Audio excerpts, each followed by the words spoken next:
Hello MSc, welcome back to my channel. तो आज के इस वीडियो लेक्चर पे हम आगे बढ़ते हैं हमारे नेक्स्ट यूनिट की और बाकी की जितने यूनिट है मैं आपको कंप्लीट कराते रहूंगी, बट अभी हम आगे को प्रोसीड करते हैं। ओके, तो देखो आज से हम लोग स्टार्ट कर रहे हैं हमारे नेचुरल प्रोडक्ट की यूनिट, यानी कि अब हमने नेचुरल प्रोडक्ट की यूनिट को भी कवर करना है। इसके अंदर हम सारी यूनिट को कवर करेंगे, टर्पेनॉइड कैरोटीनॉइड्स को कवर करेंगे, एल्कलॉइड स्टेरॉइड को कवर करेंगे, प्लांट पिगमेंटेशन, पोरफायरिन्स वगैरह सारी यूनिट को हमने इसके अंदर कवर करना है। ओके, तो अभी जैसे हम लोगों को ध्यान रखना है, अभी जैसे आप इधर उधर मत सोचिए, अभी जैसे इतनी चीज माइंड पे रखिएगा। अभी हम जो पर्टिकुलर यूनिट स्टार्ट कर रहे हैं इस पे हम बात कर रहे हैं पर्टिकुलरली टर्पेनॉइड्स पे। ओके, और टर्पेनॉइड्स पे भी मैं आपको सारी चीजें बिल्कुल पॉइंट टू पॉइंट एक्सप्लेन करने वाली हूँ। टर्पेनॉइड्स होते क्या हैं, कहाँ से आ रहे हैं, क्लासिफिकेशन क्या है, मेथड ऑफ स्ट्रक्चरल डिटर्मिनेशन क्या है, मतलब आप कैसे पहचानेंगे कि ये आपका जो स्ट्रक्चर आपको गिवन है वो कोई एक टाइप का टर्पेनॉइड है, इनका आइसोलेशन कैसे होता है। और टर्पेनॉइड के यूनिट के अंदर सबसे इंपॉर्टेंट पॉइंट है आइसोप्रीन रूल। ओके, ये आइसोप्रीन रूल है क्या, उसके बाद हम पर्टिकुलरली हमारे जो टर्पेनॉइड्स हमारे सिलेबस पे गिवन है जो मैं आपको कराऊंगी, अगर उसके अलावा भी कोई टर्पेनॉइड रह जाता है तो प्लीज आप मुझे बता दीजिएगा। तो उन टर्पेनॉइड को हम कैसे बायोसिंथेसिस करेंगे, मतलब उनकी बायोसिंथेसिस क्या है, उसकी सिंथेसिस कैसे रहती है, ये सारे पॉइंट को हमने कवर करना है टर्पेनॉइड यूनिट के अंदर। ओके, तो काफी लेंथी रहती है ये सारी, नेचुरल प्रोडक्ट की जो पोर्शन रहता है काफी लेंथी रहता है, बट डोंट वरी, बहुत थ्योरी पोर्शन है, बहुत सारे स्ट्रक्चर्स आपको याद करनी होगी, सिंथेसिस याद करनी होगी, बट मैं ट्राई करूंगी कि मैं आपको एक सिंपल वे में आपकी माइंड पे चीजों को डाल सकूं। ओके, तो बहुत थ्योरी है, तो जो भी है लेंथी भी है, बट हम कवर कर लेंगे। तो अभी जस्ट फोकस कीजिए कि हमने कवर करना है टर्पेनॉइड। टर्पेनॉइड के अलावा सारी चीजें स्टेरॉइड एल्केलॉइड वगैरह सब भूल जाइए, ठीक है। टर्पेनॉइड पे फोकस करो, मैं एक एक पॉइंट आपको टर्पेनॉइड से रिलेटेड एक्सप्लेन करूंगी। ओके, तो अभी हमारा टर्पेनॉइड का फर्स्ट लेक्चर है। तो अभी जस्ट हम लोग बात कर लेते हैं कि टर्पेनॉइड होता क्या है, और हम आज के लेक्चर पर देखो फर्स्टली हम बात करेंगे कि टर्पेनॉइड्स होते क्या है। ओके, उसके बाद आ जाता है इनका क्लासिफिकेशन, बट क्लासिफिकेशन थोड़ा हमारा लेंथी रहेगा क्योंकि उसमें जो मैं क्लासिफिकेशन कराऊंगी उसके साथ साथ मैं आपको एग्जांपल्स भी दिखाऊंगी, और साथ ही साथ मैं आपको जो क्वेश्चंस बनते हैं एग्जाम में वो भी एक्सप्लेन करूंगी, ठीक है। तो क्लासिफिकेशन में क्या है आप खुद ही सोच लीजिए, अगर हम टर्पेनॉइड का क्लासिफिकेशन करेंगे तो क्लासिफिकेशन में हमने कुछ एग्जांपल्स भी पुट करने होंगे कि अगर ये क्लास है तो इसका एग्जांपल बताइए, एटलीस्ट दो एग्जांपल, उसका स्ट्रक्चर हमको एक्सप्लेन करना पड़ेगा क्योंकि थोड़ा नंबर चाहिए तो थोड़ा सा वर्क भी करना पड़ेगा। ओके, तो क्लासिफिकेशन हम नेक्स्ट लेक्चर पे डिस्कस करेंगे। आज मैं इंट्रोडक्शन के साथ साथ आपको एक और पॉइंट डिस्कस कराने वाली हूँ, वो है general method of structural determination of टर्पेनॉइड, यानी कि टर्पेनॉइड का अगर आपने चेक करना है का उसका स्ट्रक्चर कैसे डिटरमाइन हो, मतलब आपको कोई नेचुरल प्रोडक्ट के एग्जांपल देती है, ऐसे क्वेश्चन भी बनते हैं जनरली, अगर आपकी यूनिवर्सिटी क्या है थोड़े हाई लेवल के क्वेश्चन देती है तो वो ऐसा भी कर सकती है कि आपको दो चार एग्जांपल्स दे दिए नेचुरल प्रोडक्ट के और पूछा जाए कि ये आपका टर्पेनॉइड है, एल्केलॉइड है, क्या है, आप उसे बताइए, ठीक है। तो होता क्या है, तो यहाँ पर को हमको जो यूज करना होता है वो होता है general method of structural determination, यानी कि आपको मैं कुछ ऐसे पॉइंट बताऊंगी जिसकी हेल्प से आप ये प्रिडिक्ट कर पाएंगे कि आपका जो ये गिवन स्ट्रक्चर है वो आपका टर्पेनॉइड है या फिर नहीं है, क्योंकि हम यहाँ पे जो बात करेंगे वो टर्पेनॉइड का स्ट्रक्चरल डिटर्मिनेशन के पॉइंट देखेंगे, कैसे हम टर्पेनॉइड के स्ट्रक्चर को डिटरमाइन कर सकते हैं। ओके, तो ये दूसरा पॉइंट जो हमने आज के लेक्चर पे डिस्कस करना है वो ये है general method of structural determination. Okay, इसके बाद आ जाता है आइसोलेशन, आइसोप्रीन रूल, ये हम लोग नेक्स्ट लेक्चर पे डिस्कस करेंगे, लेंथी रहेगा तो हम थोड़ा लिमिट के साथ चलते हैं, आसानी से क्लियर करेंगे। ओके, तो माइंड को फ्री रखिएगा, हम स्टार्ट करते हैं लेक्चर को, बहुत आसान रहने वाला है। ओके, स्टार्ट करते हैं। तो सबसे पहले आ जाता है टर्पेनॉइड्स होते क्या, इंट्रोडक्शन। ओके, तो टर्पेनॉइड से भी एक छोटी यूनिट होती है जिसे आप बोलते हैं टर्पीन। ओके, टर्पेनॉइड और दूसरी होती है टर्पीन। तो टर्पेनॉइड को एक्सप्लेन करने से पहले मैं आपको टर्पीन्स क्या होते हैं वो एक्सप्लेन करती हूँ। ओके, तो ध्यान से सुनिएगा टर्पीन्स क्या होते हैं, ठीक है। तो पहला पॉइंट ये क्या बोल रहा है ना, कि ये बोल रहा है terpenes are the secondary metabolites. Okay, secondary metabolites of plants. Okay, अब सेकेंडरी मेटाबोलाइट्स होते हैं प्लांट का, इसका मतलब क्या है, हम तो मैथ्स वाले, हमने तो ये बायो में पढ़ा ही नहीं था। तो होगा क्या, बहुत आसान है, आप जस्ट सुनते रहिएगा, आपको कुछ अच्छे अच्छे पॉइंट्स में बताने वाली हूँ। तो ये जो आप चीजें पढ़ रहे हैं आपको पता है आप एक नेचुरल प्रोडक्ट पढ़ रहे हैं, यानी कि ऐसे प्रोडक्ट जो नेचर से ऑब्टेन हो रहे हैं। ओके, तो टर्पेनॉइड्स भी क्या है, टर्पीन भी क्या है, एक टाइप का नेचुरल प्रोडक्ट है, आपको ये कहाँ से ऑब्टेन होगा, नेचर से ऑब्टेन होगा। तो पहला पॉइंट ये बोल रहा है कि टर्पीन्स जो है, टर्पेनॉइड्स पे बात नहीं कर रहे, अभी उससे छोटी यूनिट टर्पीन पे बात कर रहे हैं। ये बोल रहा है जो ये टर्पीन है ना वो एक टाइप का सेकेंडरी मेटाबोलाइट्स है। सेकेंडरी मेटाबोलाइट्स ऑफ प्लांट मतलब क्या हुआ, देखो इतना समझो कि प्लांट में क्या हुआ, एक प्राइमरी मेटाबोलाइट हुआ, एक सेकेंडरी मेटाबोलाइट हुआ। ओके, प्राइमरी मेटाबोलाइट्स क्या हुए, प्राइमरी मेटाबोलाइट्स वो कंपोनेंट होते हैं जो प्लांट की ग्रोथ एंड डेवलपमेंट पे हेल्प करते हैं, ठीक है। तो ऐसे कंपोनेंट क्या हो सकते हैं, ये तो आपको बेसिक पता है, क्या होंगे, प्रोटीन होंगे, कार्बोहाइड्रेट्स होंगे, लिपिड्स होंगे। ये जो प्लांट्स में प्रेजेंट है इनको हम बोलते हैं प्राइमरी मेटाबोलाइट्स, क्योंकि ये प्लांट की क्या है, ग्रोथ एंड डेवलपमेंट में हेल्प करता है। ओके, अब क्या होता है इससे, ये जो प्राइमरी मेटाबोलाइट्स में जो हमारे प्रोटीन्स हैं, जो हमारे कार्बोहाइड्रेट्स हैं, जो हमारे लिपिड्स हैं, ये सारे के सारे क्या है, सिर्फ ग्रोथ एंड डेवलपमेंट में हेल्प करते हैं प्लांट्स के, तो इनको हमने बोला प्राइमरी मेटाबोलाइट्स। ओके, अब होता क्या है कि इन प्राइमरी मेटाबोलाइट्स को अगर हम कंबाइन कर दें और इनके कॉम्बिनेशन की वजह से हमको, मतलब ऐसा कॉम्बिनेशन की वजह से नहीं बोल सकते, मतलब इनके बाद हमको क्या ऑब्टेन होता है, सेकेंडरी मेटाबोलाइट्स। ओके, अब सेकेंडरी मेटाबोलाइट्स क्या होते हैं, सेकेंडरी मेटाबोलाइट्स क्या होते हैं, प्लांट के ही वो कंपोनेंट होते हैं जो प्लांट की ग्रोथ एंड डेवलपमेंट में हेल्प नहीं करते। ग्रोथ एंड डेवलपमेंट के अलावा जो दूसरे फीचर्स होते हैं प्लांट के, उसमें हेल्प करते हैं। ओके, तो सेकेंडरी मेटाबोलाइट्स के अंदर आपकी क्या आ जाता है, ये टर्पीन्स, ये जो आप नेचुरल प्रोडक्ट्स पढ़ने वाले हैं ना, टर्पीन्स, एल्केलॉइड, ये सारी चीजें क्या, स्टेरॉइड्स, ये सारी की सारी चीजें क्या है, ऑयल्स वगैरह, ये सारी की सारी चीजें क्या होती है, एक टाइप की प्लांट की सेकेंडरी मेटाबोलाइट्स होती है, क्योंकि ये प्लांट के ग्रोथ एंड डेवलपमेंट पे हेल्प नहीं करते, जैसे प्रोटीन करता था, कार्बोहाइड्रेट करता था, लिपिड करता था, बल्कि ये प्लांट की क्या है, जो दूसरे फीचर्स, जैसे प्लांट से क्या है, हमको कोई स्मेल आ रही, मतलब जैसे हमारी कोई प्लांट, कोई क्या, हमारे मोस्ट ऑफ द प्लांट से क्या है, हमको कुछ फ्रेग्रेंस आती है, कुछ खुशबू हमको सूंघने को मिलती है, तो और उसका कलर हमको कुछ देखने को मिलता है। कोई प्लांट्स हमारे रेड होते हैं, कोई ब्लू होते हैं, कोई वायलेट होते हैं, अलग अलग कलर के होते हैं।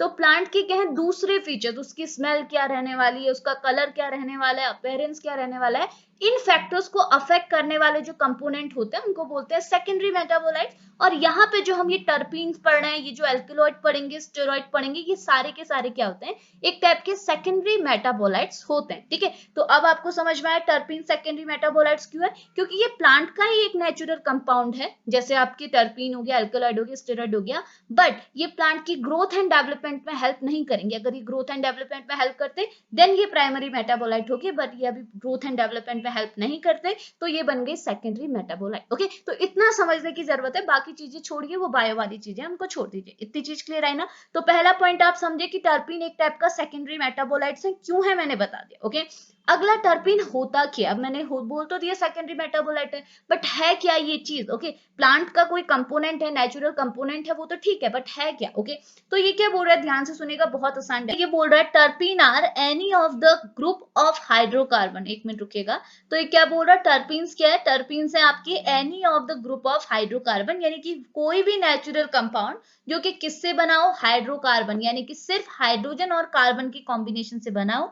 यानी कि टर्पीन्स जो होते हैं वो सिर्फ हाइड्रोजन और कार्बन से बने होते हैं, क्योंकि टर्पीन्स क्या होते हैं, एक टाइप के हाइड्रोकार्बन होते हैं। कौन, टर्पीन। टर्पेनॉइड के केस में आपको ऐसा देखने को नहीं मिलेगा, तभी मैं दोनों को सेपरेटली पढ़ा रही हूँ, क्योंकि टर्पीन सिर्फ हाइड्रोकार्बन से बने होते हैं, लेकिन टर्पेनॉइड में आपको दूसरी कोई ऑक्सीजन मॉइटी वगैरह भी देखने को मिल सकती है, ठीक है। तो टर्पीन्स क्या होते हैं, टर्पीन आपकी वो नेचुरल कंपाउंड है जो कि हाइड्रोकार्बन से बने होते हैं, जो कि कहाँ प्रेजेंट होते हैं, found in wide range of plant, यानी कि बहुत सारे नंबर ऑफ प्लांट्स में ये नेचुरल प्रोडक्ट यानी कि टर्पीन प्रेजेंट होता है। एग्जाम्पल के लिए यहाँ पर दिखा हुआ है कॉनिफर्स और सिट्रस ट्रीज, यानी कि कॉनिफर्स और सिट्रस ट्रीज में आपके टर्पीन्स प्रेजेंट होते हैं, जो कि किसके लिए रिस्पॉन्सिबल है, आपको पता है टर्पीन्स एक टाइप का सेकेंडरी मेटाबोलाइट है, तो ये आपकी फ्रेग्रेंस, सेंट, कलर के लिए रिस्पॉन्सिबल होगा। इसके अलावा ये किसी दूसरी फैक्टर्स जैसे आपकी ग्रोथ एंड डेवलपमेंट, प्लांट की ग्रोथ एंड डेवलपमेंट के लिए रिस्पॉन्सिबल नहीं हो सकता। ऐसे कंपाउंड को आप क्या बोलते हैं, टर्पीन। तो आसान सी डेफिनेशन हो गई, टर्पीन क्या है, टर्पीन आपका वो नेचुरल अकरिंग कंपाउंड है, वो नेचुरल कंपाउंड है जो कि वाइड रेंज ऑफ प्लांट में प्रेजेंट होते हैं, जो कि एक टाइप के क्या होते हैं, हाइड्रोकार्बन होते हैं, और ये हाइड्रोकार्बन क्या होंगे, वॉलेटाइल नेचर के होंगे और अनसैचुरेटेड होंगे। इतनी चीज क्लियर आई, जो कि किसके लिए रिस्पॉन्सिबल होते हैं, fragrance and scent of a plant, ठीक है। This type of natural compound is called as a terpene. आसान था, ये एक डेफिनेशन होगी। इसके अलावा टर्पीन को मैं एक और तरीके से आपको एक्सप्लेन करती हूँ, जो कि आपको एक बहुत बेसिक और सबसे इंपॉर्टेंट चीज यहाँ पर को एक्सप्लेन करेगी। वो ये एक और डेफिनेशन में क्या बोल रहा है, ये बोल रहा है टर्पीन्स आर द हाइड्रोकार्बन, आपको पता है टर्पीन्स हाइड्रोकार्बन है। यहाँ पे लिखा है which are derive from the isoprene unit, ठीक है। यानी कि आइसोप्रीन यूनिट से आपको कुछ याद आ रहा है, आइसोप्रीन यूनिट जो है वो बहुत इंपॉर्टेंट पॉइंट है। इस आइसोप्रीन यूनिट की वजह से ही आपके टर्पेनॉइड का क्लासिफिकेशन होता है, इसी आइसोप्रीन यूनिट की वजह से आप आइसोप्रीन रूल आगे को डिस्कस करेंगे। तो आइसोप्रीन यूनिट क्या होती है, सबसे छोटी यूनिट होती है जो आपकी टर्पेनॉइड में प्रेजेंट होती है। मतलब आप ऐसे समझ सकते हैं ना कि एक बहुत मतलब जैसे एक समुद्र है, ठीक है, समुद्र में क्या है, बहुत सारा पानी है, तो पानी की क्या होगी, एक बूंद जो है ना वो एक आइसोप्रीन यूनिट की तरह काम कर रही है। वो नंबर ऑफ मतलब बहुत सारी जब बूंदे मिल जाएंगी और एक बड़ा सा नदी समुद्र बना देंगी तो वो क्या होगा, एक पूरा टर्पेनॉइड, ठीक है। तो आइसोप्रीन यूनिट का एक छोटा सा पॉइंट है जो कि सारे टर्पेनॉइड में प्रेजेंट होता है, और इसी आइसोप्रीन यूनिट की वजह से क्या होता है, आपके टर्पेनॉइड्स क्या है वो नंबर ऑफ क्लासेस में, हाँ नंबर ऑफ क्लासेस में क्लासिफाई होते हैं, और इसी आइसोप्रीन यूनिट की वजह से आप आइसोप्रीन रूल का कॉन्सेप्ट भी आगे को पढ़ते हैं, ठीक है। तो आइसोप्रीन यूनिट को आप ध्यान से सुनेगा, ये बोल रहा है ना जो आपकी टर्पीन्स है वो एक टाइप की हाइड्रोकार्बन है जो कि कहां से डिराइव्ड होता है, आइसोप्रीन यूनिट से, यानी कि इस टर्पीन के अंदर एक आइसोप्रीन यूनिट तो प्रेजेंट होगी ही होगी, ओके। अब ये आइसोप्रीन यूनिट क्या है, ये बोल रहा है ये आइसोप्रीन यूनिट होती है, ये एक ऐसी यूनिट होती है जो कि 5 कार्बन एटम से प्रेजेंट होती है। 5 कार्बन के साथ साथ आपके पास 8 हाइड्रोजन एटम भी प्रेजेंट होने चाहिए, यानी कि आइसोप्रीन यूनिट का फॉर्मूला होता है C5H8, ओके। अब आप खुद देख सकते हैं, अगर कार्बन का नंबर 5 है और हाइड्रोजन का नंबर 8 है, इट मींस इसमें क्या होगा, कुछ ना कुछ अनसैचुरेशन होगा ही होगा, क्योंकि नंबर ऑफ कार्बन तो क्या है 5 है और हाइड्रोजन क्या है 4 है, तो यहाँ पर आपको एक अनसैचुरेशन देखने को मिलेगा।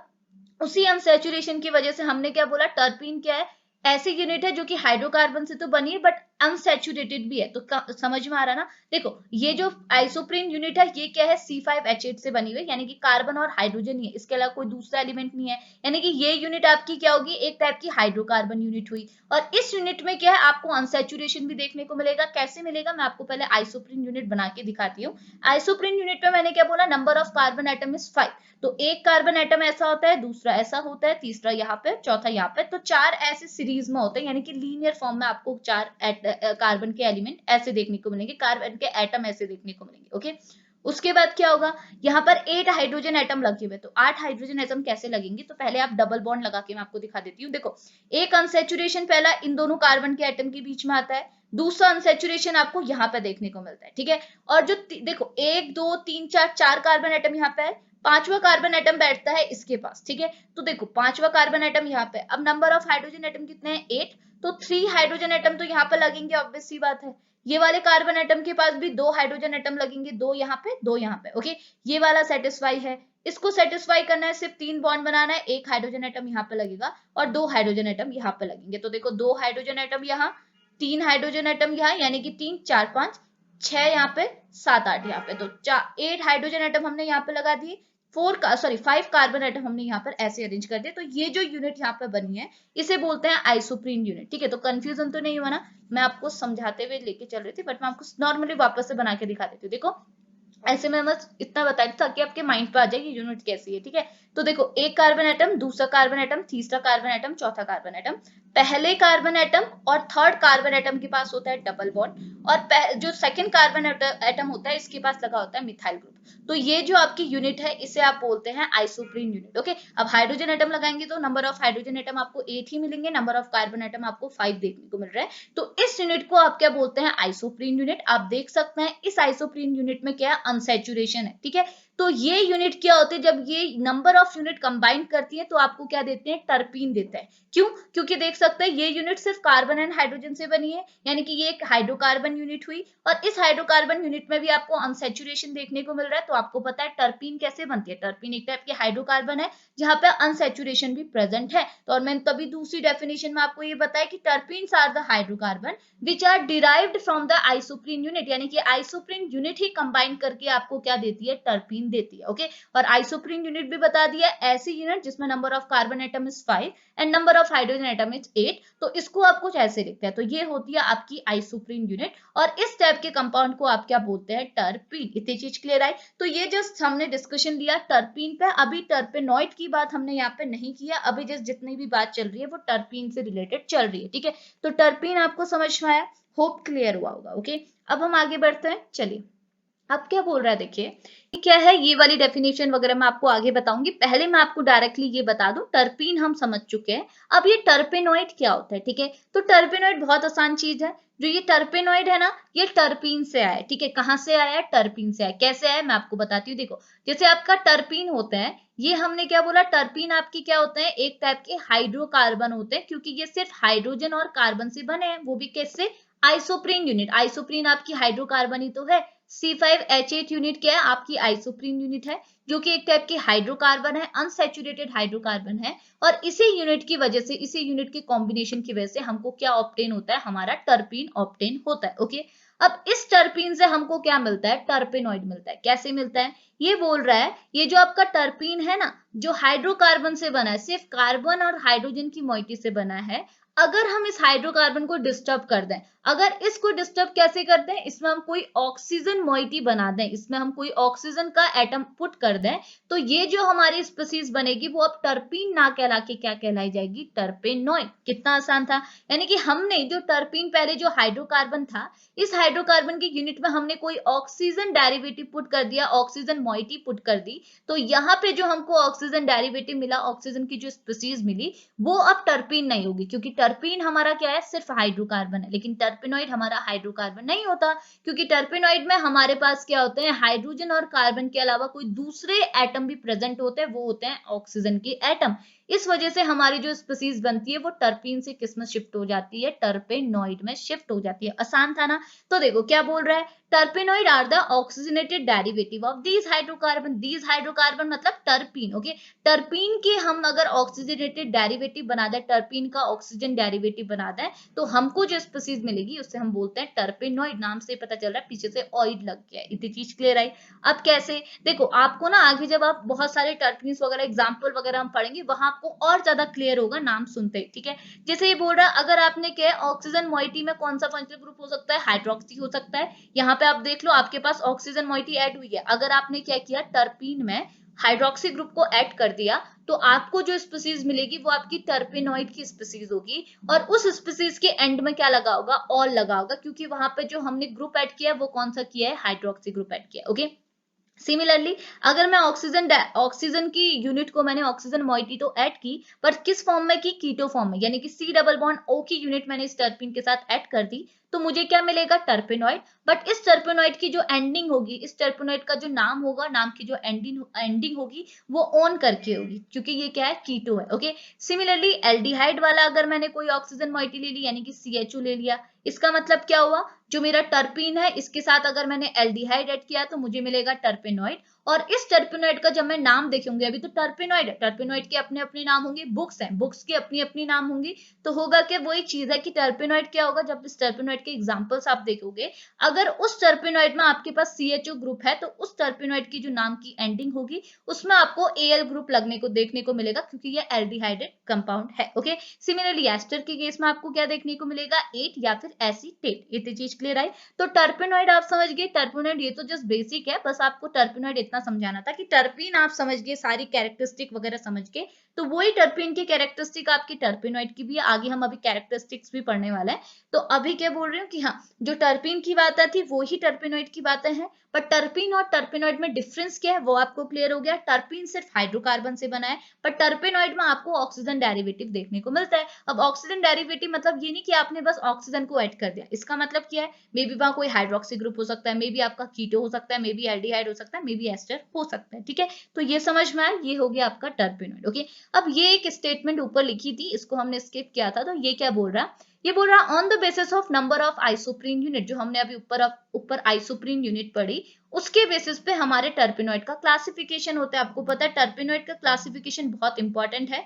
तो ये जो हम टर्पेनॉइड का क्लासिफिकेशन कर रहे हैं ना, ये किसकी वजह से कर रहे हैं, इस आइसोप्रीन यूनिट की वजह से कर रहे हैं, क्योंकि आपको पता है आइसोप्रीन यूनिट क्या है, बेस है। ठीक है, आपकी जो बुक है, बुक के अंदर जो पेज है, मैंने क्या बोला, वो पेज है आपके आइसोप्रीन यूनिट, और उन पेजेस को जब आप कंबाइन करके एक बुक बना लेते हैं, तो बुक आपकी क्या बनती है, टर्पेनॉइड या फिर टर्पिन। ओके, अब होता क्या है, अब देखो ऐसा हो सकता है किसी बुक में जो नंबर ऑफ पेजेस है वो 50 है, तो किसी में 100, किसी में 150, किसी में 200। ओके, तो हो क्या रहा है, हमारी सारी की सारी हैं तो बुक्स, बट है क्या, उनके अंदर जो पेजेस हैं वो उनका नंबर क्या है, वरी कर रहा है, वो कभी 50 है तो कभी 100, कभी 150 तो कभी 200। ओके, तो सेम चीज वही है कि होंगे आपके पास नंबर ऑफ टर्पेनॉइड, बट उन सारे टर्पेनॉइड में नंबर ऑफ आइसोप्रीन यूनिट क्या हो सकती है, अलग अलग हो सकती है, उसी के बेसिस पे कि अलग अलग क्यों है, किसी टर्पेनॉइड में कम है, किसी में ज्यादा है, किसी में बहुत ज्यादा है। तो ये नंबर के बेसिस पे, आइसोप्रीन यूनिट के नंबर के बेसिस पे आप अपने टर्पेनॉइड को क्लासिफाई करते हैं नंबर ऑफ टाइप में, जैसे monoterpenoid, sesqui terpenoid, di terpenoid, tri terpenoid, tetra terpenoid, penta terpenoid और पॉली टर्पेनॉइड।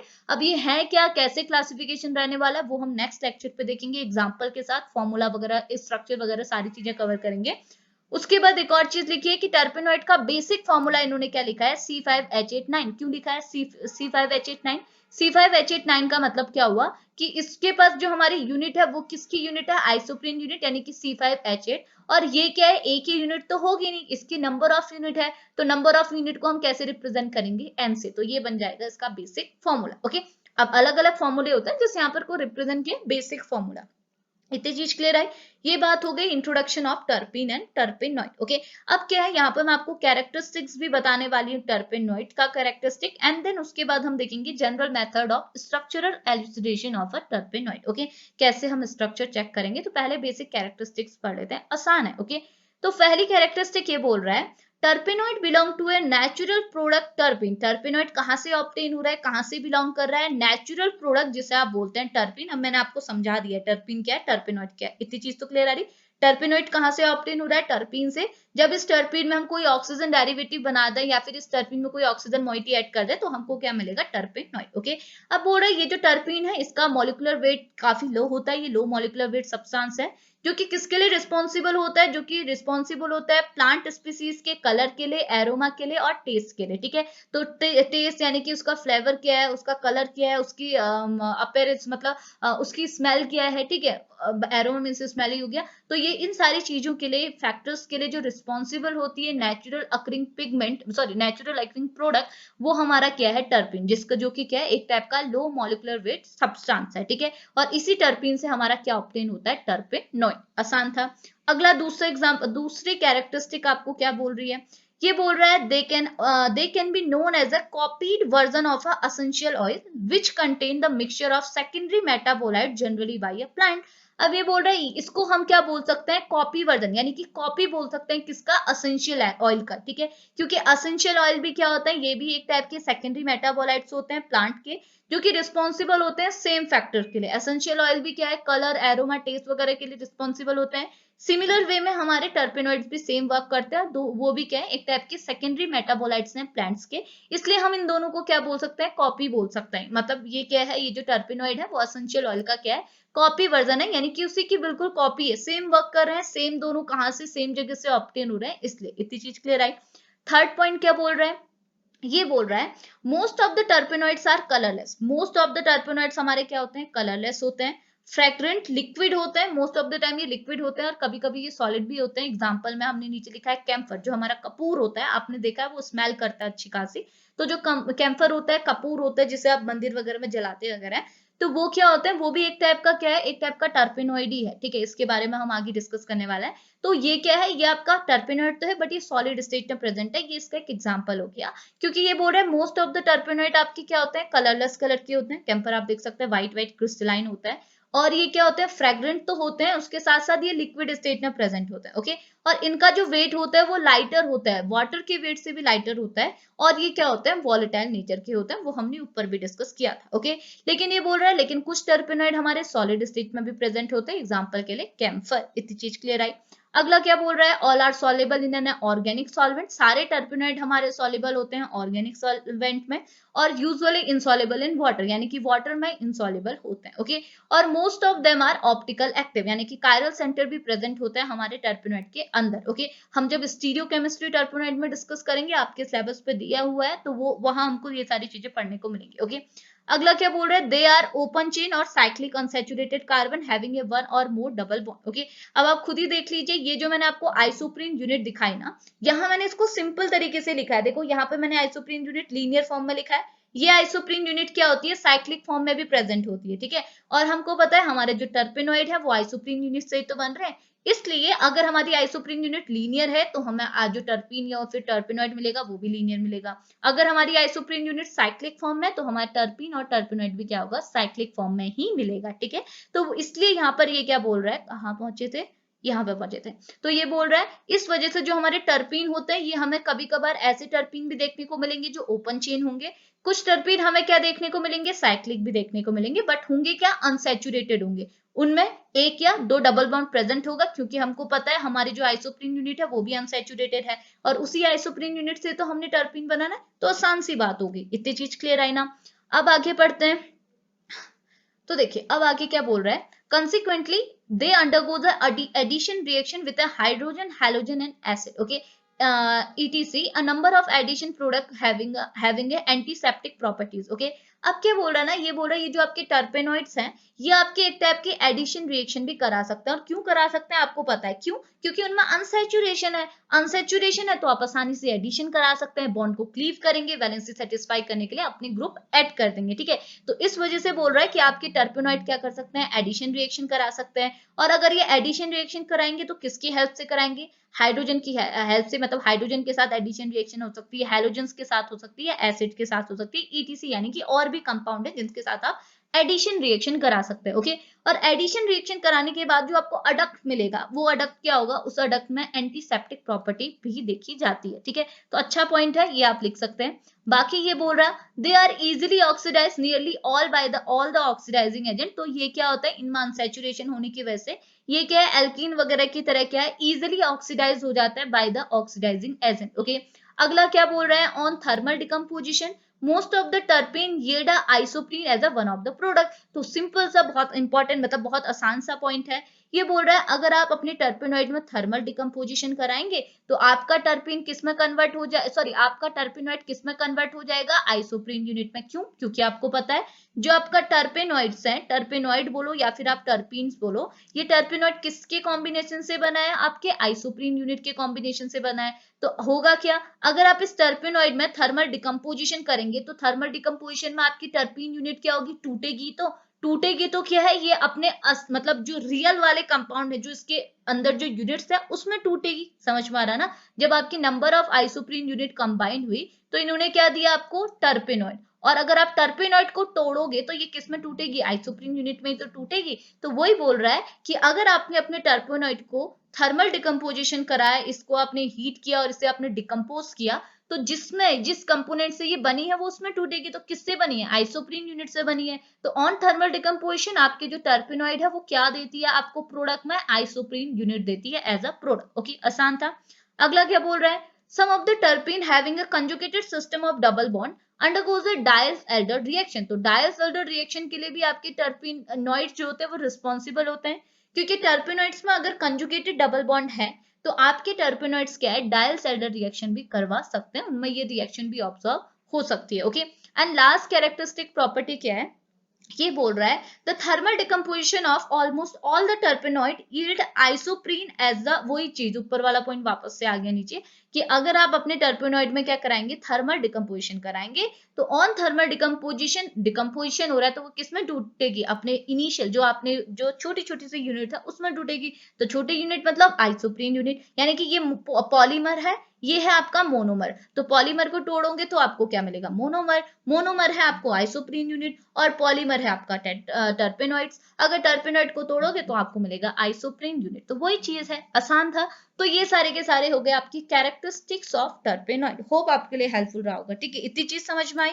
तो ये पॉइंट्स तो आप लिख सकते हैं as a characteristic of terpenoid, ठीक है। जितना मटेरियल है ये मैं आपको वापस शेयर करती हूँ, आप वहां से देख लीजिएगा, अभी जस्ट सुनते रहिएगा, ठीक है। इतनी चीज हुई। अब आगे बढ़ते हैं हमारे थर्ड पॉइंट पे, बहुत आसान है, आप जस्ट सुनते रहिएगा, ठीक है। General method of structural एल्यूसिडेशन of a टर्पेनॉइड, यानी कि अब बात आती है कि टर्पेनॉइड का स्ट्रक्चर कैसा है, उसको हमको पता कैसे चलेगा, ठीक है। अब देखो ना, स्ट्रक्चर जानने की जरूरत क्या पड़ी, पहले मैं आपको वो बता देती हूँ। देखिए, अगर आपसे बोला जाए कि आपके पास कोई टर्पेनॉइड है, तो अगर आपके पास कोई टर्पेनॉइड है तो मैंने आपको पहले भी बताया था कि हमारा जो टर्पेनॉइड है वो कहाँ से डिराइव हुआ है, टर्पीन से डिराइव हुआ है। कैसे, जब हम उस टर्पेनॉइड में उस मतलब किसी भी टर्पीन का ऑक्सीजनेटेड डेरिवेटिव बना देते हैं तो हमको क्या मिलता है, टर्पेनॉइड। अगर हम किसी टर्पीन का ऑक्सीजनेटेड डेरिवेटिव यानी कि टर्पेनॉइड बना रहे हैं, इट मींस उसमें एक ऑक्सीजन मॉइटी होगी, ओके। अब ऑक्सीजन मॉइटी जो है वो अलग अलग तरीके से हो सकती है। मैंने क्या बोला मे बी आपका टर्पिन हाइड्रोक्सी ग्रुप के साथ कंबाइन करके टर्पिनॉइड बना दे, मे बी आपका टर्पिन कीटो के साथ कंबाइन करे, मे बी एल्डिहाइड के साथ करे, मे बी एस्टर के साथ करे, क्योंकि इन सारे ग्रुप में क्या है आप देख सकते हैं ऑक्सीजन एटम प्रेजेंट है। ओके, तो अगर आपके पास ऑक्सीजनेटेड डेरिवेटिव है तो वो डेरिवेटिव कहां से बन सकता है, एल्कोहलिक ग्रुप से भी बन सकता है, कीटो से भी बन सकता है, एल्डिहाइड से भी बन सकता है, एस्टर से भी बन सकता है। इट मीन्स क्या हुआ कि आपके पास जो टर्पेनॉइड है उसमें जो ऑक्सीजन है वो हाइड्रोक्सी ग्रुप का भी हो सकता है, कीटो का भी हो सकता है, एल्डिहाइड का भी हो सकता है, एस्टर का भी हो सकता है। तो अब बात ये आती है, हमने ये देखना है कि हमारे पास जो टर्पेनॉइड है उस टर्पेनॉइड में जो ये ऑक्सीजन एटम है वो किसका है, हाइड्रोक्सी ग्रुप का है, कीटो का है, एल्डिहाइड का है या एस्टर का है। जब हमें ये पता चलेगा तभी हम किसी भी टर्पेनॉइड का स्ट्रक्चर बता सकते हैं, क्योंकि स्ट्रक्चर बताएंगे तो ऑक्सीजन से काम तो चलेगा नहीं, उसमें कौन सा फंक्शनल ग्रुप है उसको भी पता करना होगा। तो पता करने के लिए हम क्या करेंगे, इनके लिए कंफर्मेशन टेस्ट करेंगे। ठीक है, तो आप यहाँ पे देख लीजिए, हम जब यहाँ पर स्ट्रक्चरल एलुसिडेशन पढ़ने वाले हैं टर्पेनॉइड का, तो अगर यहाँ पर ऑक्सीजन की प्रेजेंस है तो ऑक्सीजन हमें कहाँ से मिल सकता है, कीटो से मिल सकता है, एल्डिहाइड से मिल सकता है, एसिड से मिल सकता है, एस्टर से मिल सकता है। तो इनके हमने कंफर्मेशन टेस्ट कराने होंगे। और सबसे ज्यादा मजेदार बात यहाँ पे ये है, हमारे लिए सबसे बड़ा प्रॉफिट वाला चीज ये हो जाता है कि यहाँ पे जो हम ये कंफर्मेशन टेस्ट पढ़ने वाले हैं, प्रेजेंस ऑफ ऑक्सीजन के अंदर confirmation of presence of hydroxy group, confirmation of presence of carbonyl group, confirmation of unsaturation, ये सारे सारे जो हम आगे पॉइंट पढ़ने वाले हैं, ये सारे के सारे पॉइंट्स आपके बिल्कुल सेम रहता है, चाहे आप टर्पेनॉइड की बात करो, चाहे आप एल्केलॉइड की बात करो, स्टेरॉइड्स की बात करो, ये सारे के सारे आपने पढ़ने ही हैं, सिलेबस के अंदर हैं। तो उन सारी जगह भी आपसे सेम चीज पूछी गई है, स्ट्रक्चरल एलुसिडेशन। तो आपने कोई नई चीज बार बार नहीं पढ़नी, बस यही कॉन्सेप्ट को बार बार रिपीट करना है। ठीक है, तो एक बार समझ लेंगे तो यही कॉन्सेप्ट आप हर जगह लगाएंगे। इतनी चीज क्लियर आई ना। तो हमको समझ में आ रहा है स्ट्रक्चरल एलुसिडेशन हम क्यों पढ़ रहे हैं, ताकि स्ट्रक्चर में एक एक छोटी छोटी बारीकी के पॉइंट को हम समझ सकें। ठीक है, दूसरी चीज ये कि हमको क्या है, हमने अभी ये भी पढ़ा कि हमारे जो टर्पेनॉइड होते हैं ये हमारे में भी साइक्लिक हो सकते हैं, मे बी असाइक्लिक। क्यों, क्योंकि हमारी जो टर्पेनॉइड है वो आइसोप्रीन यूनिट से बना है, और आइसोप्रीन लीनियर भी हो सकती है, साइक्लिक भी होती है। अगर आइसोप्रीन यूनिट लीनियर है तो टर्पेनॉइड भी लीनियर होगा, आइसोप्रीन यूनिट अगर साइक्लिक है तो टर्पेनॉइड भी हमारा साइक्लिक ही होगा। तो अब हमें कैसे पता चला, अगर हमको कोई टर्पेनॉइड मिल गया, उसका फॉर्मूला वगैरह हमने डिटरमाइन करा दिया, फंक्शनल ग्रुप भी पता चल गई कि जो हमारा ऑक्सीजन है वो हमारा कीटो से आया है, ये हमें स्पेसिफिक हो गया। ओके, अब बात आती है, अगर मैं उसका फॉर्मूला लगाऊं, मतलब मुझे फॉर्मूला मिल गया उसका, अगर मैं स्ट्रक्चर लगाऊं तो स्ट्रक्चर में कैसे बताऊंगी, क्योंकि मे बी मेरा स्ट्रक्चर लीनियर हो सकता है, मे बी साइक्लिक हो सकता है। तो लीनियर है या साइक्लिक है, इसकी बात हम लोग किसके अंदर करते हैं, स्ट्रक्चरल एलुसिडेशन ऑफ टर्पेनॉइड के अंदर ही करते हैं। तो अब आपको समझ में आया हम ये पढ़ क्यों रहे हैं। तो बहुत आसान कॉन्सेप्ट है, आप जस्ट सुनते रहिए, एक बार समझ लेंगे तो हर जगह यूज करेंगे। इतनी चीज क्लियर आ रही ना। तो स्टार्ट करें। तो देखो बहुत आसान है। तो सबसे पहले आप क्या करेंगे, सबसे पहले अगर स्ट्रक्चरल एलुसिडेशन करना है तो सबसे पहले आपको आपके टर्पेनॉइड का मॉलिक्यूलर फॉर्मूला तो पता हो। तो मॉलिक्यूलर फॉर्मूला चाहे आप टर्पेनॉइड का पता करो या फिर किसी और का पता करो, तो मॉलिक्यूलर फॉर्मूला का पता करने का सबसे इजी मेथड है, या तो आप मॉलिक्यूलर वेट डिटर्मिनेशन कराओ या फिर आप मास स्पेक्ट्रोस्कोपी कराओ। ठीक है, तो क्या बोल रहा है ये बोल रहा है मॉलिक्यूलर वेट का पता कैसे चलाएंगे, तो ये बोल रहा है the molecular formula is determined by molecular weight determination और मास स्पेक्ट्रोस्कोपी, यानी कि मास स्पेक्ट्रोस्कोपी की हेल्प से और मॉलिक्यूलर वेट डिटर्मिनेशन की हेल्प से हम किसी भी टर्पेनॉइड बोलो या फिर आप आगे पढ़ेंगे एल्केलॉइड, स्टेरॉइड वगैरह, उन सारी चीजों का अगर हमको मॉलिक्यूलर फॉर्मूला डिटरमाइन करना है तो हम मॉलिक्यूलर वेट डिटर्मिनेशन मेथड का यूज कर सकते हैं या फिर मास स्पेक्ट्रोस्कोपी का मेथड यूज कर सकते हैं। आसान था ना। अब अगली चीज ये बोल रहा है if the टर्पेनॉइड is optically active, तो आपको पता है हमने क्या बोला था कि हमारे टर्पेनॉइड क्या होते हैं, ऑप्टिकल एक्टिव होते हैं। सारे तो नहीं बट मोस्ट ऑफ देम, देखो ये लिखा हुआ है मोस्ट ऑफ देम, यानी कि टर्पेनॉइड के ज्यादा से ज्यादा टर्पेनॉइड हमारे क्या होते हैं, ऑप्टिकल एक्टिव होते हैं। तो अगर हमारे हमारे टर्पेनॉइड ऑप्टिकल एक्टिव हैं, इट मींस क्या होगा, ऑप्टिकल एक्टिव कंपाउंड का हम स्पेसिफिक रोटेशन भी निकालते हैं। तो वही चीज बोल रहा है if the terpenoid are optically active, तो इसका हम क्या है, स्पेसिफिक रोटेशन भी हम इसका निकाल सकते हैं, मेजर कर सकते हैं। सिंपल सी चीज है। तो ये बात हो गया मॉलिक्यूलर फॉर्मूला। तो आपको कुछ नहीं बोलना, आप बोलेंगे मॉलिक्यूलर फॉर्मूले का डिटर्मिनेशन अगर हमने करना है टर्पेनॉइड, एल्केलॉइड, स्टेरॉइड किसी का भी, तो हम कैसे करेंगे, मॉलिक्यूलर वेट डिटर्मिनेशन से या फिर मास स्पेक्ट्रोस्कोपी से। इतनी चीज क्लियर है।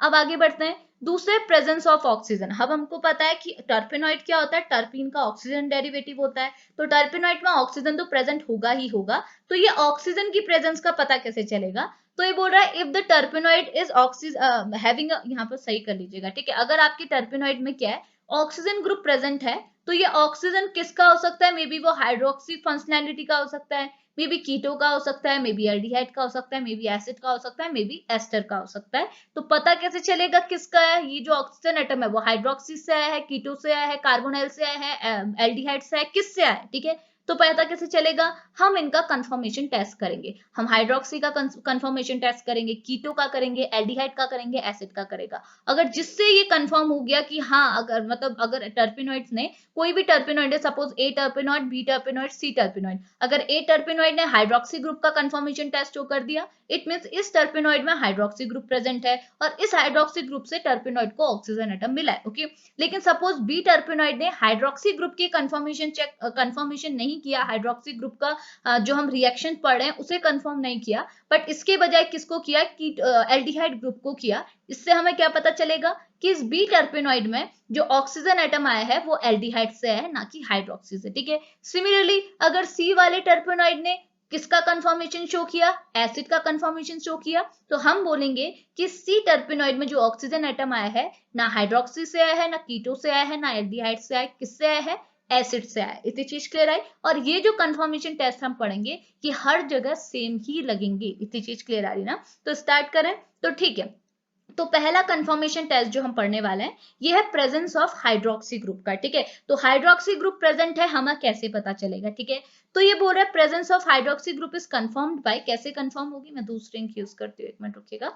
तो कैसे कंफर्म होगी, तो पहला बोल रहा है formation of acetate by acetic anhydride. ये बोल रहा है आप अपने टर्पिन का किसके साथ रिएक्शन कराइए, एसिडिक एनहाइड्राइड के साथ रिएक्शन कराइए। अगर एसिडिक एनहाइड्राइड के साथ वो रिएक्ट करके एसिटेट बना रहा है, इट मींस हाइड्रोक्सी ग्रुप का कंफर्मेशन हो जाएगा।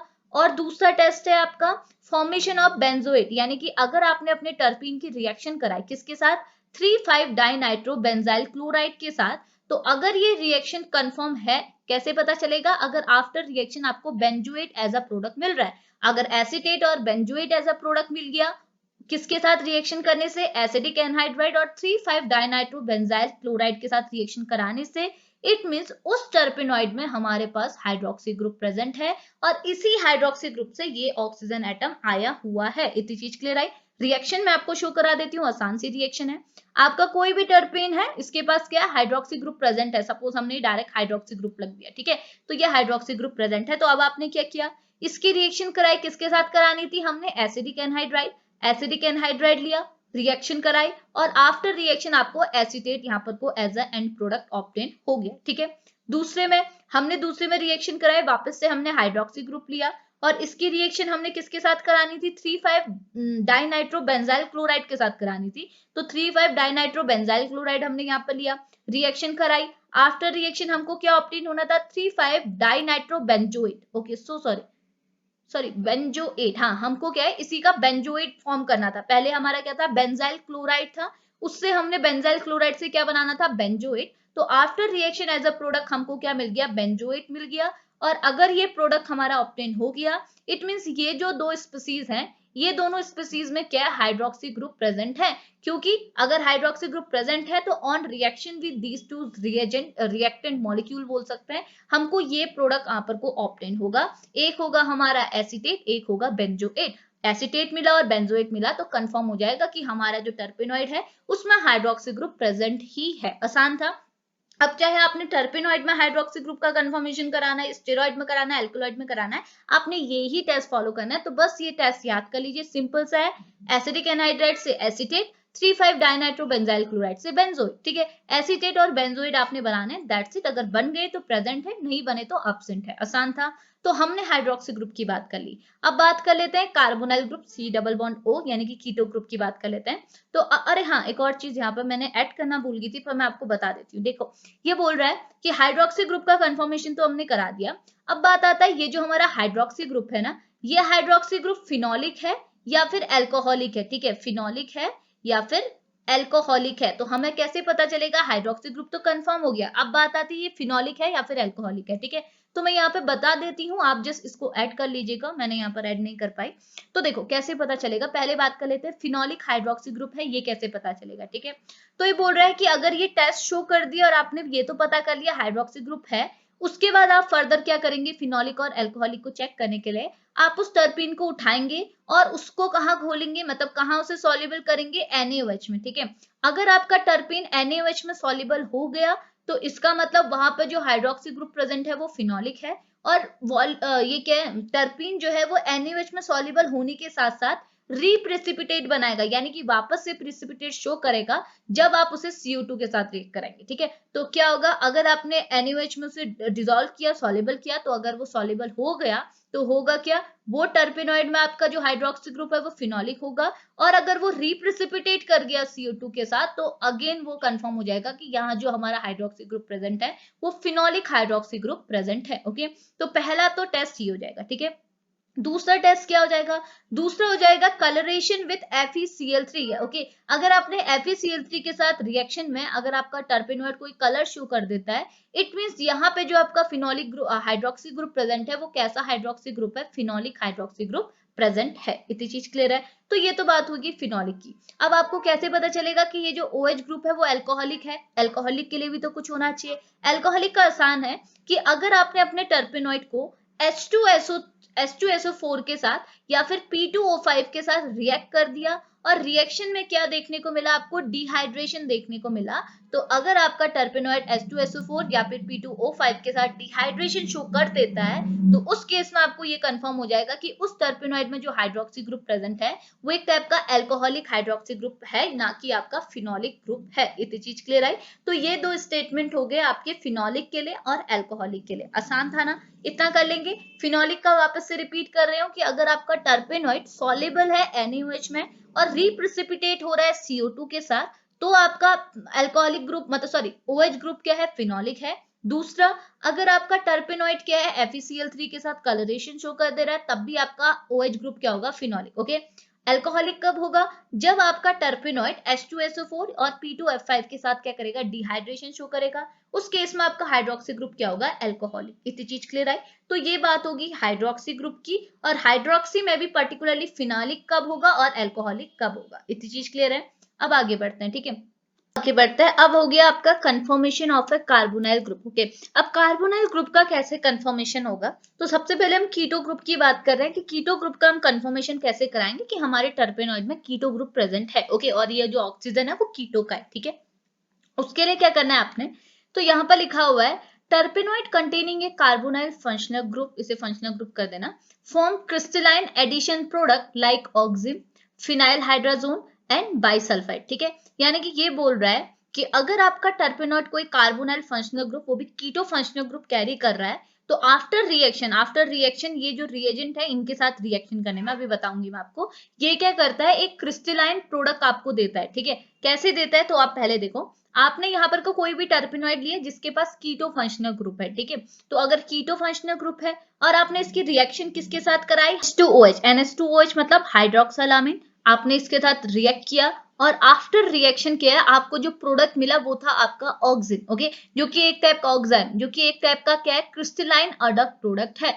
तो अगर आपको ऐसा ऑब्जर्व हुआ, कुछ ऐसा प्रोडक्ट आपको ऑब्टेन हुआ, देखो मैं आपको सिंपली ऐसे बोलती हूँ कि आपके पास 3 रिएक्टेंट मॉलिक्यूल आपके यहाँ होंगे। एक होगा आपका ये हाइड्रोक्सालामिन, दूसरा होगा आपका सोडियम बाइसल्फेट, तीसरा होगा आपका फिनाइल हाइड्रोजिन। ओके, तो ये 3 रिएक्टेंट मॉलिक्यूल आपने यहाँ पर एज लेने हैं और इन रिएक्टेंट मॉलिक्यूल को अपने अपने टर्पीन के साथ रिएक्ट करना है।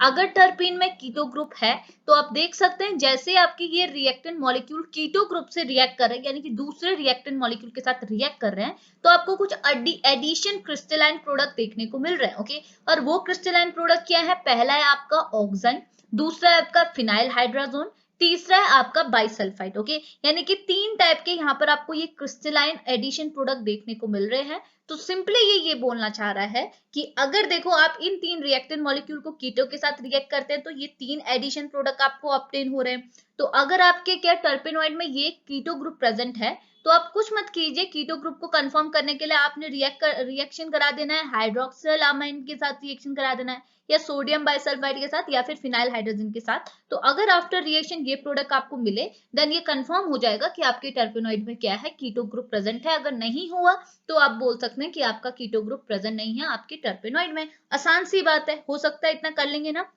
अब आप आगे बढ़ते हैं।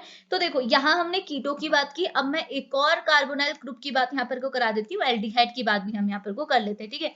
तो अब एल्डिहाइड का कंफर्मेशन कैसे होगा वो मैं स्किप कर गई हूँ, तो यहाँ पर एल्डिहाइड का मैं वापस से बता देती हूँ।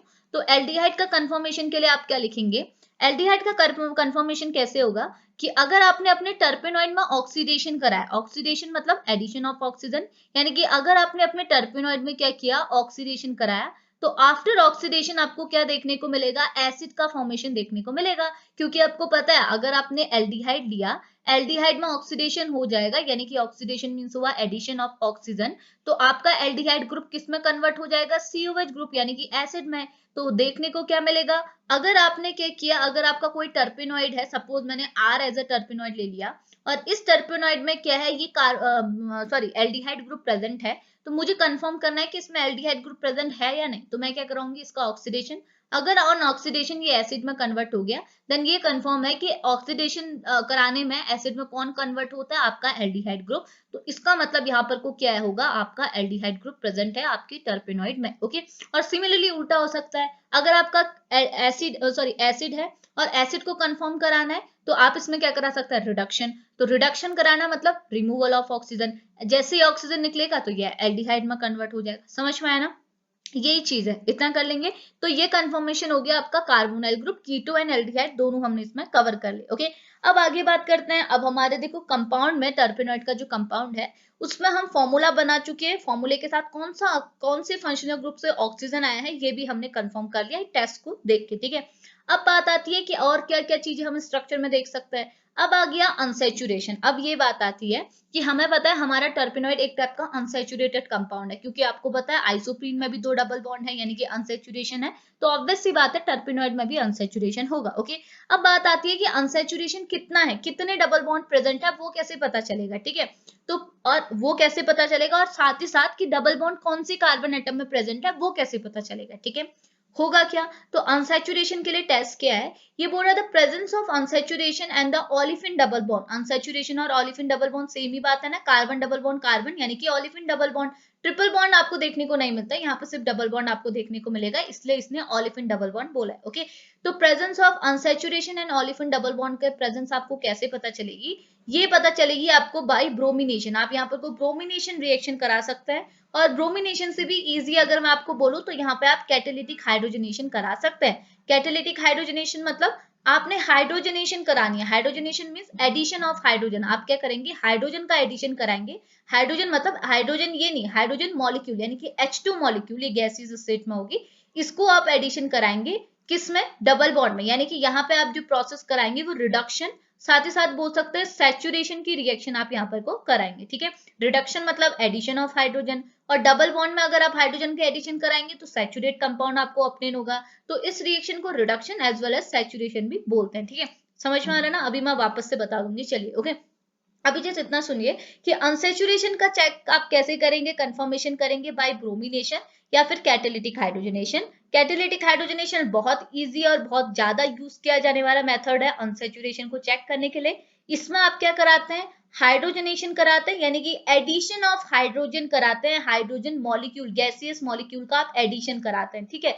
किसकी हेल्प से कराते हैं, कैटलिस्ट, क्योंकि ये कैटेलिटिक हाइड्रोजनेशन है, तो यहाँ जो हाइड्रोजनेशन होगा वो in the presence of catalyst होगा।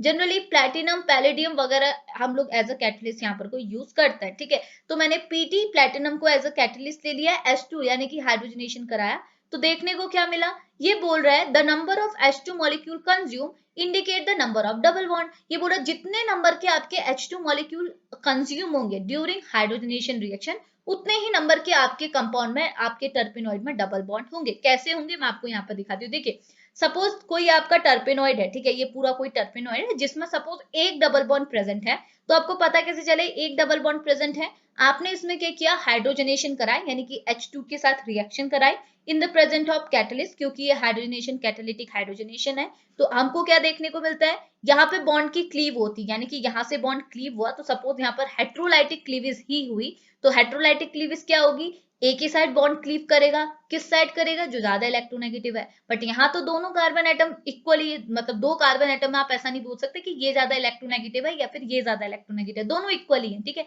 तो आपकी मर्जी कि किसी को भी पॉजिटिव चार्ज दे दो, किसी को भी नेगेटिव चार्ज दे दो। सेम H2 में होगा, हाइड्रोजन के मॉलिक्यूल की आप H2 की बात करेंगे तो ऐसा कुछ दिखेगा। बॉन्ड क्लीव करेंगे क्योंकि एडिशन कराना है, तो बॉन्ड क्लीव कैसे करेंगे, एक को नेगेटिव चार्ज देंगे, एक को पॉजिटिव। तो पॉजिटिव नेगेटिव किसको देंगे, आपकी मर्जी, क्योंकि दोनों हाइड्रोजन एटम है। सपोज इसको पॉजिटिव दे दिया, इसको नेगेटिव दे दिया, तो ये अप्रोच कैसे करेंगे, नेगेटिव वाला अप्रोच करेगा पॉजिटिव के साथ, पॉजिटिव वाला अप्रोच करेगा नेगेटिव के साथ।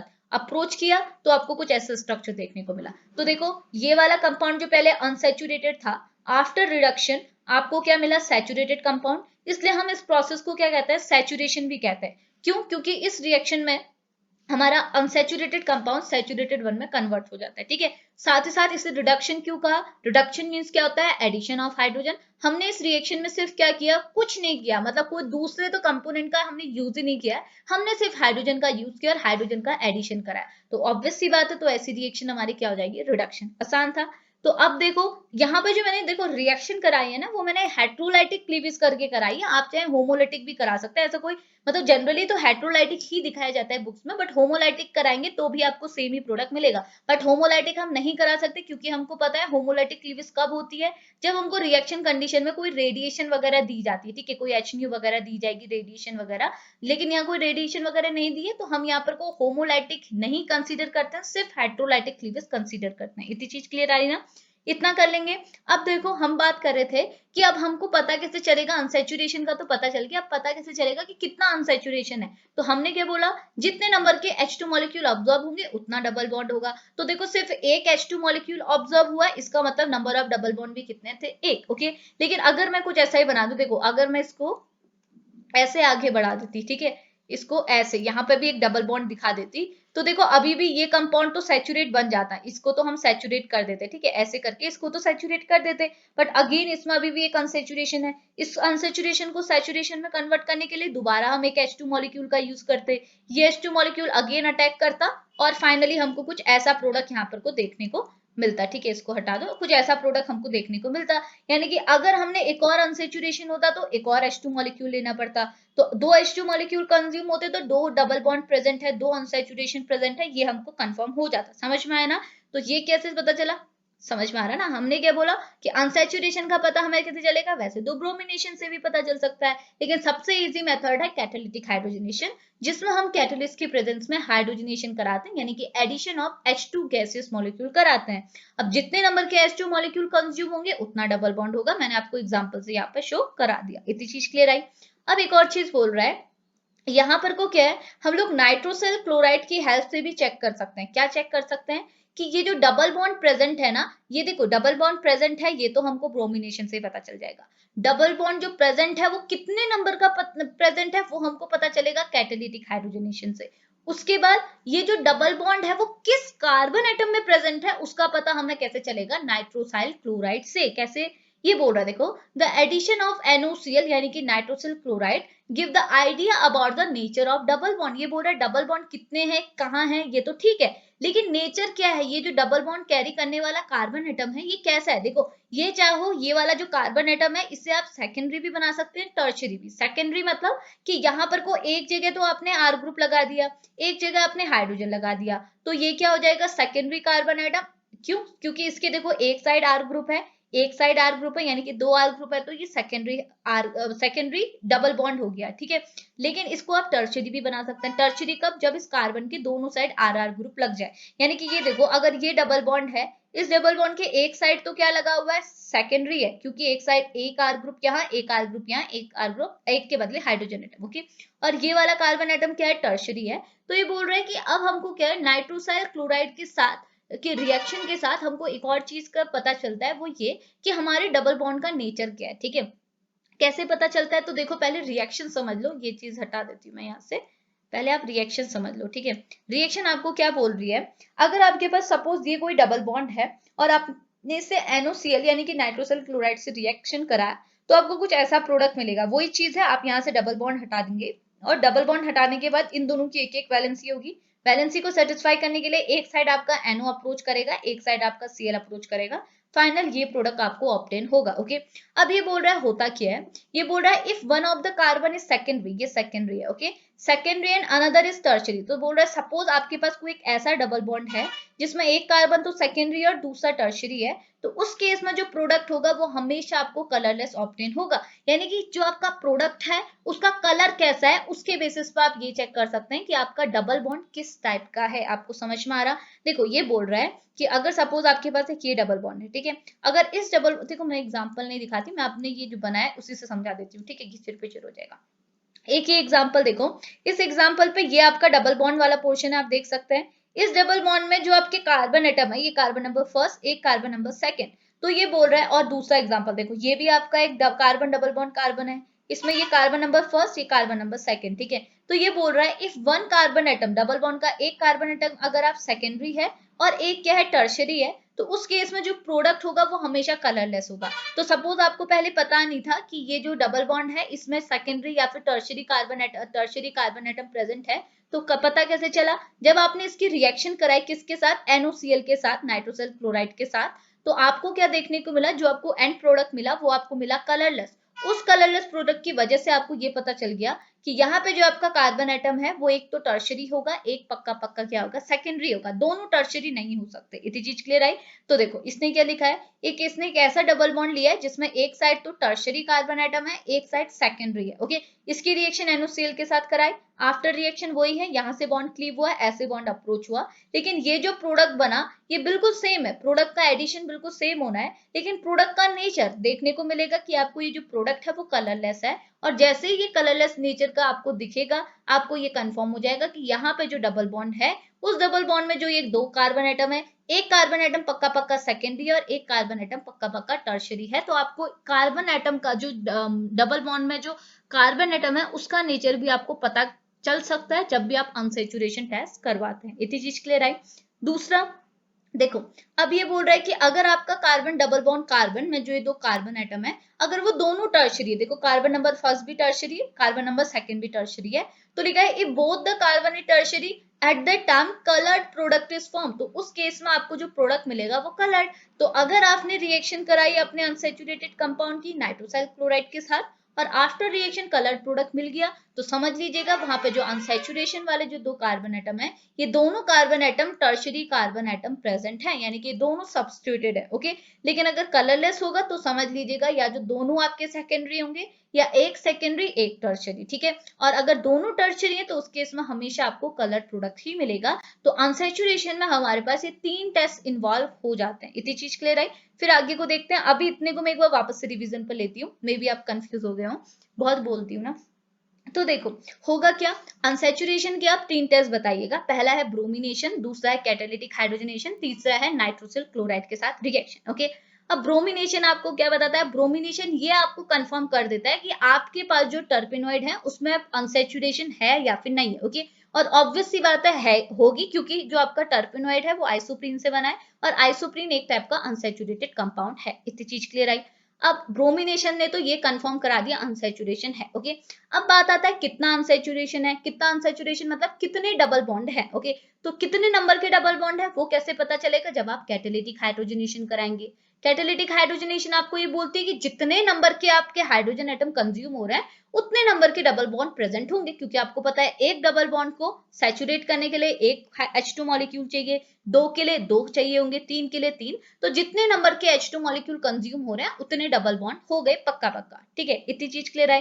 ये दूसरा टेस्ट। ठीक है, तीसरा टेस्ट आपको क्या बताता है? तीसरा टेस्ट ये बताता है कि चलो आपने ये तो बता दिया कि नंबर ऑफ डबल बॉन्ड आपके कंपाउंड में 2 है, 3 है, 4 है, 5 है, जितने भी हैं। ठीक है, अब बात आती है कि ये जो डबल बॉन्ड है, इस डबल बॉन्ड में ये जो कार्बन एटम है इनका नेचर क्या है, ये सेकेंडरी है, टर्शरी है, प्राइमरी, कैसे टाइप के? ओके, तो इसको पता करने के लिए हम अब दोबारा से रिएक्शन कराएंगे नाइट्रोसाइल क्लोराइड के साथ। नाइट्रोसाइल क्लोराइड ये बोलता है कि ये जो डबल बॉन्ड वाले जो कार्बन एटम है, अगर ये सेकेंडरी है या फिर टर्शरी है, मतलब या फिर वो दोनों कार्बन एटम क्या है, सेकेंडरी है, या फिर दोनों कार्बन एटम सेकेंडरी टर्शरी है, तो उस केस में जो प्रोडक्ट मिलेगा वो हमेशा कलरलेस मिलेगा। यानी कि आपने बस नाइट्रोसिल क्लोराइड के साथ रिएक्शन करा देनी है, रिएक्शन करके अगर कलरलेस प्रोडक्ट मिले तो समझ जाना कि डबल बॉन्ड में जो ये कार्बन एटम है या जो दोनों सेकेंडरी है या एक सेकेंडरी या दूसरा टर्शरी है। ठीक है, लेकिन अगर कलरलेस प्रोडक्ट के बदले आपको कलर्ड प्रोडक्ट मिला, वो भी कैसा कलर्ड प्रोडक्ट? ब्लू प्रोडक्ट का, ब्लू कलर का प्रोडक्ट मिला, तो उस केस में समझ जाना कि ये जो डबल बॉन्ड वाला कार्बन एटम है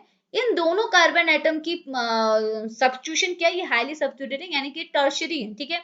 टर्शियरी यानी कि तीनों साइड से सब्स्टिट्यूटेड है, तीनों नहीं दोनों साइड से, हाँ तीन तो ये हो गया, तीसरा ये वाला पोर्शन हो गया, तो ये तीनों साइड से सब्स्टिट्यूटेड है। इतनी चीज क्लियर आई। तो अब डबल बॉन्ड का नेचर कैसा है वो भी हमको प्रिडिक्ट हो जाएगा जब हम नाइट्रोसिल क्लोराइड के साथ रिएक्शन कराएंगे। तो अनसैचुरेशन में हम ये तीन टेस्ट इंक्लूड करते हैं, चाहे आप अभी टर्पेनोइड का पढ़ो, आगे एल्किलॉइड का पढ़ो या फिर एस्टेरॉइड का पढ़ो। इतनी चीज क्लियर आई, समझ गए ना। अब आगे बढ़ते हैं। ओके, अगला टेस्ट किसका है, अगला टेस्ट है डिहाइड्रोजनेशन का, ठीक है। तो डिहाइड्रोजनेशन आपको क्या बोलता है, देखो ये बोल रहा है on dehydrogenation with sulphur, selenium, polonium और palladium terpenoid convert into a aromatic compound. Okay, तो ये बोल रहा है अगर कभी भी आप क्या कराएंगे, डिहाइड्रोजनेशन कराएंगे अपने टर्पेनोइड का, किसकी प्रेजेंस में, सल्फर के साथ, सेलेनियम के साथ, पोलोनियम के साथ या फिर पैलेडियम के साथ, आपका टर्पेनोइड कंपाउंड क्या है, एक एरोमेटिक कंपाउंड में ही कन्वर्ट होगा हमेशा, ठीक है। जैसे यहाँ पर इसने एग्जांपल लिया है अल्फा टर्पेनॉल का, ठीक है, ये है अल्फा टर्पेनॉल। आप देख सकते हैं जैसे मैं आपको ऊपर एग्जांपल दिखा रही थी ना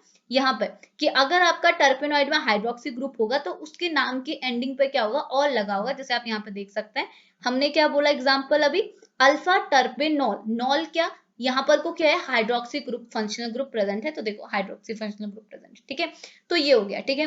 ये बोल रहा अगर आप इसका डिहाइड्रोजनेशन कराएंगे इन द प्रेजेंस ऑफ हमने सेलेनियम लिया, तो हमने एसी की प्रेजेंस में इसका डिहाइड्रोजनेशन कराया, तो आफ्टर डिहाइड्रोजनेशन ये एक एरोमेटिक कंपाउंड में कन्वर्ट हो गया, जिसे आप बोलते हैं पी साइमिन। ओके, यानी कि ये पी साइमिन में कन्वर्ट हो गया। तो ये कौन बताता है, डिहाइड्रोजनेशन। यानी कि अगर आपके कोई भी टर्पेनोइड कंपाउंड है, अगर उस टर्पेनोइड को आपने किसी भी सल्फर, सेलेनियम, पोलोनियम, पैलेडियम के साथ डिहाइड्रोजनेशन कराया, तो वो एक एरोमेटिक कंपाउंड में ही कन्वर्ट होगा। एग्जांपल के लिए अल्फा टर्पेनॉल को हमने एसी के साथ डिहाइड्रोजनेशन कराया, तो हमको as a product p cymene obtain हुआ। ओके, और इसकी हेल्प से क्या है, हमको हमारे टर्पेनॉल यानी कि इस अल्फा टर्पेनॉल में कैसा कार्बन स्केलेटन है उसके बारे में पता चलता है। हमको कैसे पता चला, देखो इसको हमने एरोमेटिक कंपाउंड में कन्वर्ट तो किया, बाकी का हमको ये चीज पता चल गया कि पी साइमिन का स्ट्रक्चर, देखो हमको ये पता चला अल्फा टर्पेनॉल हमारा जब हमने इसमें डिहाइड्रोजनेशन किया पी साइमिन बना, और पी साइमिन का स्ट्रक्चर हमको कार्बन स्केलेटन पता है कि देखो बिल्कुल इनका कार्बन स्केलेटन तो आपको बिल्कुल मिलता जुलता दिख रहा है ना,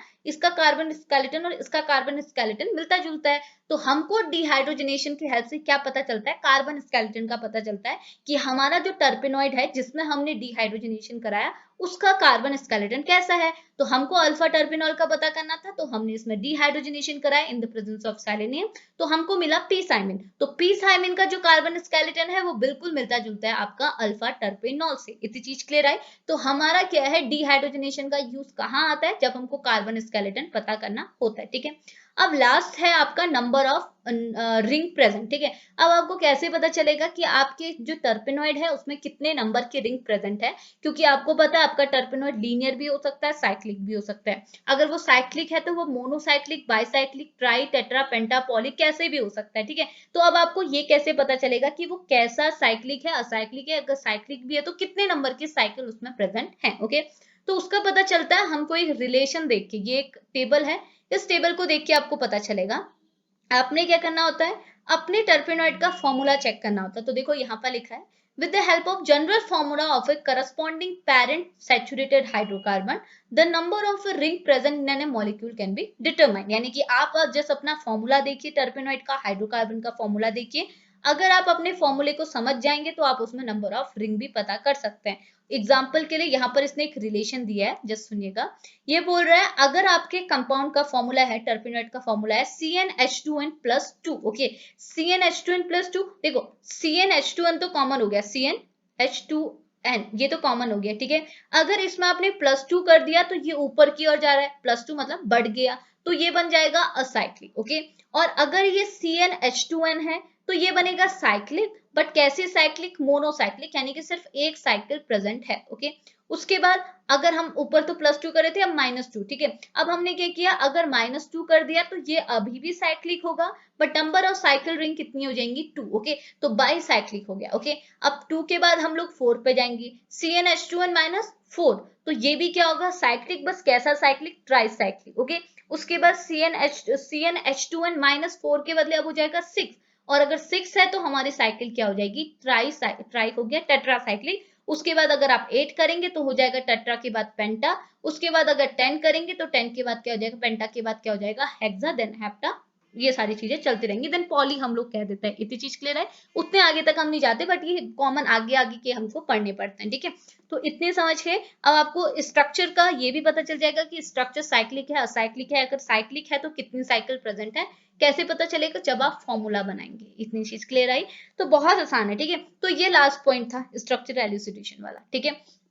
एक मिनट रुकेगा, ठीक है, इतना कर लेंगे। तो आज के लेक्चर पे हमने क्या देखा, इंट्रोडक्शन ऑफ टर्पेनॉइड पे हमने बात की, उसके साथ साथ हमने जनरल स्ट्रक्चरल मेथड देखे कि कैसे हम पता करेंगे कि टर्पेनॉइड का स्ट्रक्चर कैसा है। अब नेक्स्ट लेक्चर पे इसका क्लासिफिकेशन या फिर आइसोलेशन वगैरह हम लोग कवर करेंगे। सारी चीजें मैं आपको क्लियर कराऊंगी। होप आपको अभी भी समझ में आया होगा। तो यहाँ पे जितना भी मटेरियल है ये मैं आपको शेयर कर दूंगी, बाकी कोई प्रॉब्लम होगी तो पूछ लीजिएगा। वैसे यहाँ पर अब जितना भी आप ये प्लांट पिगमेंटेशन वाला जो नेचुरल प्रोडक्ट वाली यूनिट पढ़ने वाला है, इसमें सब कुछ आपको थ्योरी मिलेगी, ठीक है। बट यहाँ पे क्या है, थोड़ा सा लर्निंग है, आपको थोड़ी चीजें अपनों को याद करनी होगी। कैसे याद होगी, वो प्रैक्टिस से याद होगी, ठीक है। आप जस्ट प्रैक्टिस कीजिएगा, स्ट्रक्चर्स की प्रैक्टिस कीजिएगा, और प्रैक्टिस के साथ साथ सबसे ज्यादा जरूरी है कि आप उसे याद कीजिए। मतलब याद कीजिएगा, मतलब ट्रिक से याद कीजिएगा कि एक स्ट्रक्चर ऐसा है तो दूसरे को आपने क्या किया, कुछ ऐसा कर, मतलब समझ में आ रहा, मतलब कुछ भी कोरिलेट करके याद कीजिएगा, क्योंकि यहाँ पर सब चीजें अब याद करने वाली हैं, ठीक है। थ्योरी मतलब याद करना ही पड़ जाता है, ठीक है। तो ठीक है, इतनी चीज समझ में आई। तो अभी इस लेक्चर को यहीं पे फिनिश करेंगे, मिलेंगे नेक्स्ट लेक्चर पे, तब तक के लिए बाय बाय।